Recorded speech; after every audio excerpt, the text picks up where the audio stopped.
Module 12, Ambrose Bierce, Kate Chopin, Jack London, and Stephen Crane. Realist, feminist, and naturalists. The literary period of the late 19th and early 20th centuries saw the emergence of several influential American writers, notably Ambrose Bierce, Kate Chopin, Jack London, and Stephen Crane.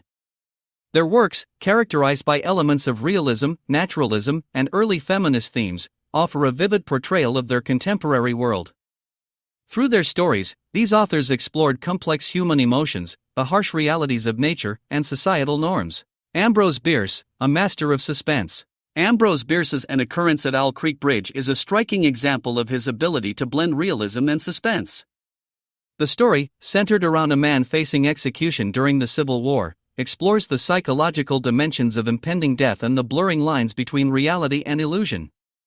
Bierce's writing style is notable for its vivid descriptions and the intensity with which he delves into the human psyche. In that story, for example, the quote, "The trees upon the bank were giant garden plants," he noted a definite order in their arrangement, inhaled the fragrance of their blooms, provides a significant clue that the events being described are occurring in Peyton Farquhar's imagination rather than in reality.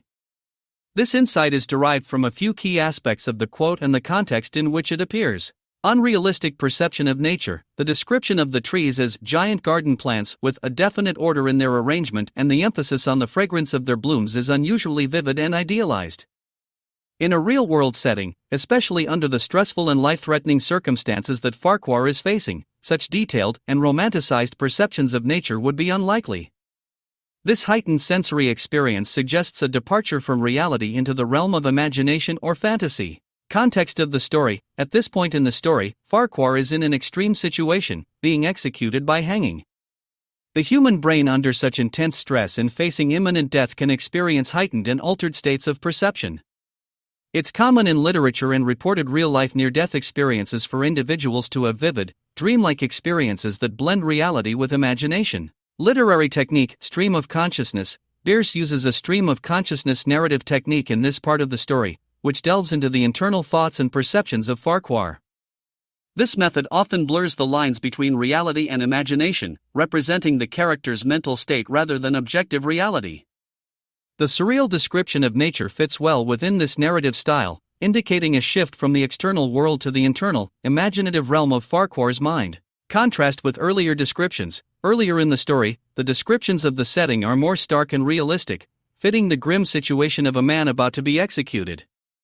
The sudden shift to a more poetic and embellished description of nature signals a departure from the previous realistic narrative tone, suggesting a transition into a dreamlike, imaginative sequence. Theme of escapism. A prevalent theme in the story is the idea of escapism and the human tendency to retreat into a more comforting, alternate reality when faced with unbearable circumstances. The idyllic and overly serene description of nature in this quote serves as a manifestation of Farquhar's subconscious desire to escape the harsh reality of his impending death. Kate Chopin, exploring feminism and independence. Kate Chopin, in her story The Storm, illustrates early feminist themes by portraying a woman experiencing a brief romantic encounter during her husband's absence. Chopin's work often focuses on female autonomy and challenges the traditional societal expectations of women. Her stories are celebrated for their exploration of women's emotions, desires, and the quest for personal freedom. Stephen Crane, The Spectrum of Human Emotion. In Stephen Crane's The Open Boat, a range of human emotions is depicted, notably tragedy and hope. The story, based on Crane's own experience of surviving a shipwreck, explores the relationship between man and the unforgiving nature of the sea. Crane's narrative delves into the collective struggle of the shipwrecked crew, their camaraderie, and their confrontation with the indifferent forces of nature. Jack London, Nature's Brutality and the Human Condition. Jack London's The Law of Life and The Remembered Hunt are compelling narratives that illustrate the brutal reality of nature and the inevitability of death.